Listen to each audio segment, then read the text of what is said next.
দুর্ঘটনাকে ঘিরে নতুন করে বিতর্ক। অভিযোগ, কোনো লিখিত অভিযোগ না থাকলেও রায়গঞ্জ থানার পুলিশ একটি গরিব টোটো চালকের টোটো আটকে রেখেছে। এই ঘটনায় টোটো চালককে হয়রানির অভিযোগও উঠেছে পুলিশের বিরুদ্ধে, যদিও পুলিশ পুরো ঘটনা তদন্তের আশ্বাস দিয়েছে। এ বিষয়ে পুলিশের ভূমিকা জানতে ফোনে পুলিশের সঙ্গে কথা বলেন তৃণমূল ব্লক যুব সভাপতি সুপ্রিয় দাস। এখন দেখার এই ঘটনায় পুলিশ কি পদক্ষেপ নেয়।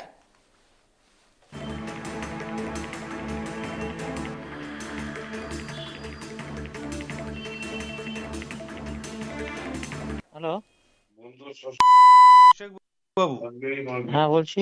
নমস্কার। আমি সুপ্রিয় দাস বলছি, তৃণমূলের যুব প্রেসিডেন্ট, রায়গঞ্জ ব্লক। নমস্কার, বলুন।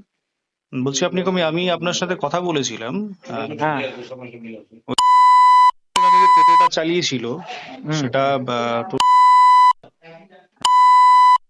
হুম। তো সেটা কি হলো? ওটা হলো যে যে কমপ্লেন করবে তাদের সঙ্গে যোগাযোগ করে নিয়ে একটা লিখিত দিয়ে টোটোটা নিয়ে যাবে।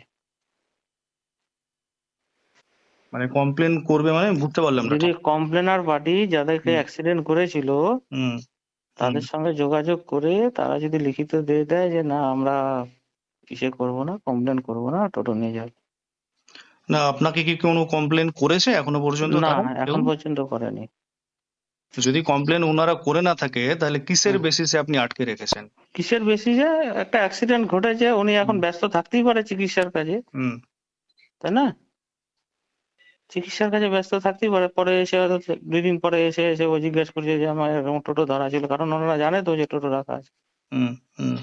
থানাতে রাখা আছে। তো সেটাই অ্যাক্সিডেন্টটা কথা। কবে হয়েছিল? 28 তারিখ? 28 তারিখ। হ্যাঁ, 5 দিন হয়ে গেল, এখনো হুম। পর্যন্ত আপনার কাছে কমপ্লেনার আসেনি। না, আসেনি। আপনি উইদাউট কমপ্লেন, উইদাউট কোনো হুম, রিটার্ন অ্যালিগেশন হুম, আপনি টোটোটাকে আটকে রেখেছেন। আপনি এখনো হুম, ওয়েট করছেন কমপ্লেনার এসে কমপ্লেন করবে। হুম, হুম, হুম, হতে পারে। মানে আপনি হতে পারে বলছেন, হুম, হুম। মানে আপনি হতে পারার বেসিসে আপনি টোটোটাকে আটকে হ্যাঁ, রেখেছেন। হ্যাঁ, হ্যাঁ, হতে পারে, এই জন্য। আচ্ছা, আর এটা কতদিন আটকে রাখবেন এরকম ভাবে, যদি কমপ্লেনার কমপ্লেন না ওর করলে? যদি আপনার যার টোটো আছে সে যদি করে নিতে পারে করে নিক, না, এখনই ছেড়ে ধরুন দেবো। ধরুন কমপ্লেনার কমপ্লেন করলো না। এখনই আপ- উনি যদি আপনি তো ধরুন, ধরে শুনুন। শুনুন শুনুন শুনুন, হ্যাঁ, আপনি তো বলুন, বলুন। ধরে নিয়েছেন না যে হ্যাঁ, না, না হ্যাঁ, হতে পারে, আপনি বলছেন যে হতে পারে। হ্যাঁ, হ্যাঁ, এবার হ্যাঁ, এটাও হ্যাঁ, হতে পারে যে কমপ্লেনার কমপ্লেনটা করলো না, হ্যাঁ, তাহলে আপনি করলো যে না। 5 দিন ধরে টোটোটা আটকে রেখেছেন সেটা হুম। কিসের বেসিসে আটকে রেখেছেন? কিসের বেসিসে? একটা অ্যাক্সিডেন্ট ঘটেছে তার বেসিসে। অ্যাক্সিডেন্ট অ্যাক্সিডেন্ট যার সাথে ঘটেছে, হুম, আপনি সে কোনো অ্যালিগেশনই আনলো না, কত বড় হুম, অ্যাক্সিডেন্ট হলো বা কি হলো, কোনো হুম। মেডিকেল রিপোর্ট জমা পড়েছে, কিছু কিছু কি আছে আপনার না, না, কাছে? না। হুম। কিছু আমার কাছে আছে, আছে। কোনো মেডিকেল আমি তো রিপোর্ট কিছু বারবারই তো আছে? আপনাকে বলছি আমার কাছে এখনো কোনো কমপ্লেন পড়েনি।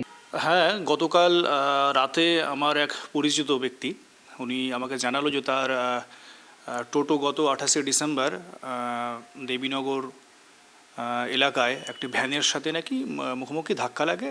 সেখান থেকেই সেখানকার স্থানীয় যে সিভিক পুলিশ কর্তব্যরত অবস্থায় ছিলেন উনি থানাতে খবর দেন এবং থানা থেকে এসে নাকি সেই টোটোটিকে থানাতে নিয়ে যায়।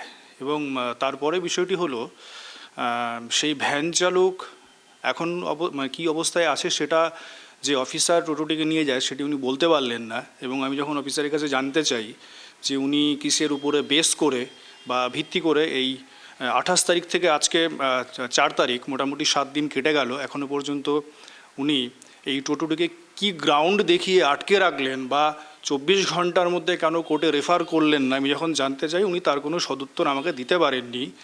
এবং ওনার কাছে যখন আমি বারবার জানতে চাইছি যে কেউ যদি মেজর বা মাইনর ইনজোর্ড হয়ে থাকে তার কি কোনো মেডিকেল গ্রাউন্ড তার কাছে আছে কি না, তার উত্তর উনি দিতে পারলেন না। এবং বারবার আমি যখন জানতে চেয়েছি যে টোটো চালক বা ভ্যান চালকের সঙ্গে কি তার কোনো যোগাযোগ আছে কি না, উনি আমাকে পরিষ্কার বললেন যে তার জবাব দিতে উনি আমাকে বাধ্য নন। উনি কেন বাধ্য নন সেই প্রশ্নটা আমি পুলিশ প্রশাসনের কাছে রাখলাম। যে সাধারণ মানুষ আমাদের সমাজের অংশ, পুলিশ প্রশাসন আমাদের সমাজের অংশ, পুলিশের দায়িত্ব সমাজকে সুস্থ রাখার, মানুষের পাশে থাকার। একটা আজকের ডেটে ভাবুন না, একটা টোটো চালক সারাদিনে কত টাকা ইনকাম করে।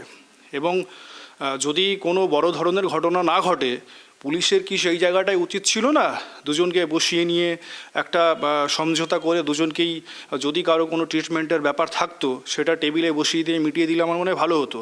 আপনি ভাবুন তো, আজকের দিনে দাঁড়িয়ে 7 দিন যদি এক ব্যক্তির টোটো চালক যদি বাড়িতে বসে থাকে, যার উপরে ভিত্তি করে তার জীবন জীবিকা চলে, সেই টোটো যদি উনি চালাতে না পারে, তার বাড়িতে কত কষ্টের সঙ্গে সেই ব্যক্তি, তার ফ্যামিলি, তার পরিবার আছে, সেই পরিবার এই 7 দিন ধরে কী অবস্থায় আসে।